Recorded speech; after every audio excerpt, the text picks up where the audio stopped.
अपने पसंदीदा शो के फुल एपिसोड देखने के लिए अभी डाउनलोड करें दंगल प्ले ऐप।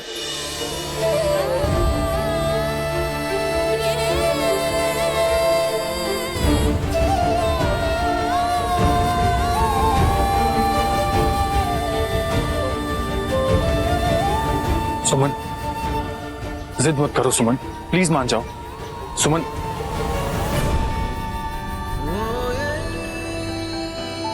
भैया ये देखिए।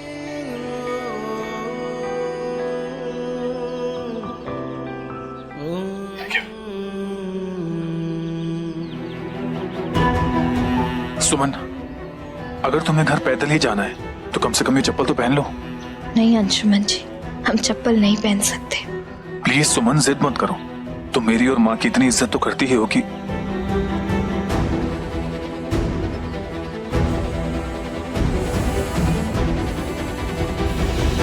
तुमने नाटक किया सुमन को इस घर से बाहर निकालने के लिए। तब तुमने कुछ क्यों नहीं कहा था जब हम विधवा धर्म अपना रहे थे? हम भी तो उस समय छोटे थे, हैं? हमको क्यों नहीं रोका था, बोलो।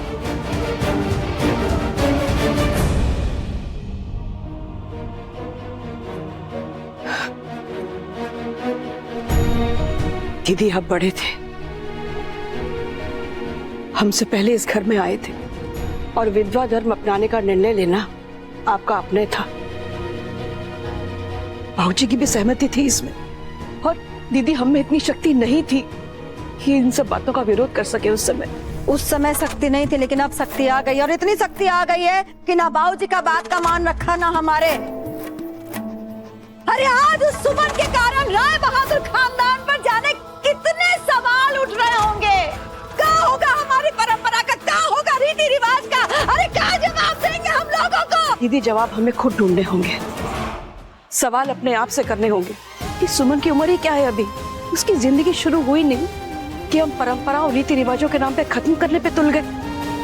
क्या हमारी परंपराएं हमें यही सिखाती हैं कि अपने बच्चों को उनके दुख दर्द सहने के लिए दलदल में धकेल दे ताकि उनकी दशा दुर्दशा बन जाए?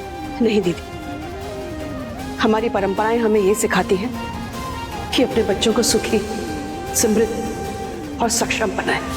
और आप बताइए, क्या सुमन ये बन पा रही थी?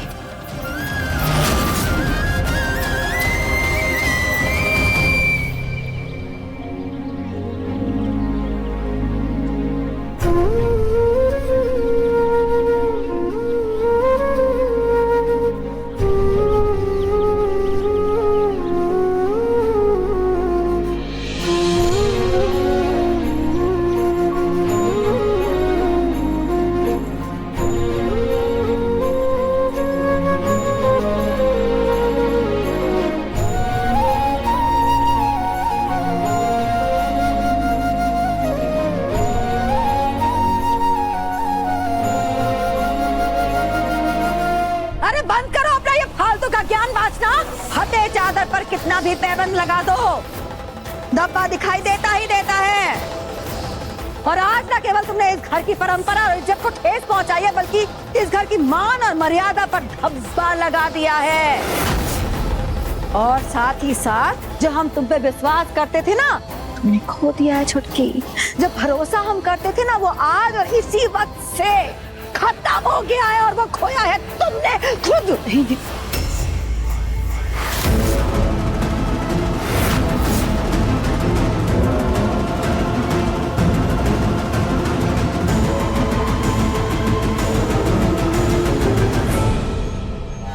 चलो अच्छा हुआ, आज से इस घर की सबसे परफेक्ट बहू का कांटा भी मेरी जिंदगी से निकल गया, और सुरभि आंटी की ताकत को कमजोर करने के लिए मनोरमा आंटी भी खड़ी हो गई हैं।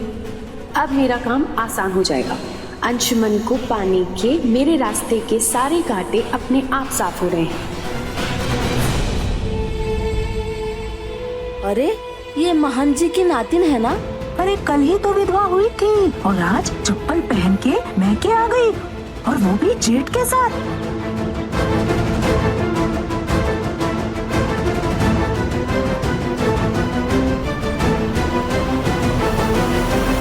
शिरीष भारद्वाज, यही नाम बताए थे ना आप? जी मामी, लेकिन आप सुमन को राजी कैसे करेंगी? वो सब आप हम पर छोड़ दीजिए। इतना मजबूर कर देंगे कि इसके पास कोई चारा ही नहीं बचेगा। आप बस अपना तैयारी कीजिए। जी मामी।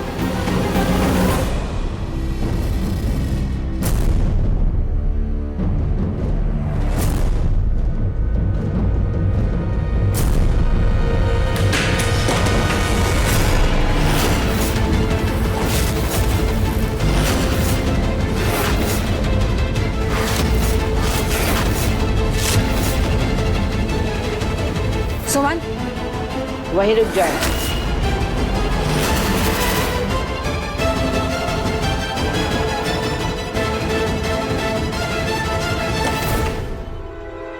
ये सब क्या है बहुरिया?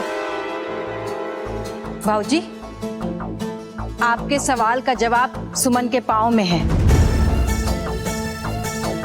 सुमन, ये चप्पल उतार के ही घर में प्रवेश करना। ससुराल या मायका हो, विधवा को विधवा की तरह ही रहना चाहिए। और अंशुमन जी, ये सुल्तानगंज है, बाबा भोलेनाथ की नगरी। यहाँ विधवा के साथ मेल मिलाप पाप समझा जाता है। आप काहे पाप का भागीदार बनते हैं? ये तुम क्या कह रही हो बहुरिया?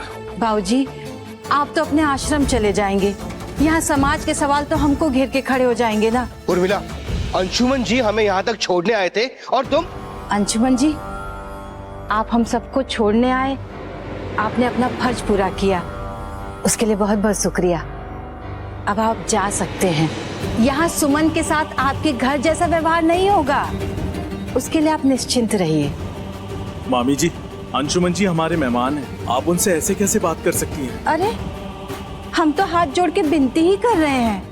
छोटे भाई के ससुराल में बड़े भाई की अलग मान मर्यादा होती है, बस उसी का ख्याल रखने के लिए कह रहे हैं। मामी जी, अंशुमन भैया मेरे भाई भी है और ये मेरा ससुराल भी। तो हम कब इनकार कर रहे हैं बहू? ये है ना तुम्हारा ही घर, जिसे आज तक हम ही संभालते आए हैं। वहाँ भागलपुर में बड़की समधन जी के सामने बोलने का किसी का हिम्मत तक नहीं हुआ। यहाँ सब सवाल कर रहे हैं। देखो, जो तमाशा भागलपुर में हुआ उका कम था नहीं ना, सो हम यहाँ पे कोई तमाशा नहीं चाहते, बस इतना ही बात कह रहे हैं। और हमारा खानदान राय बहादुर खानदान जितना बड़ा और नामी नहीं है कि समाज हम पर उंगली ना उठाए। नंदनी, शिखर, मुझे यहाँ से जाना चाहिए। मोहन जी, आप सबको यहाँ पहुंचाना था, पहुंचा दिया। अब मुझे आज्ञा दीजिए।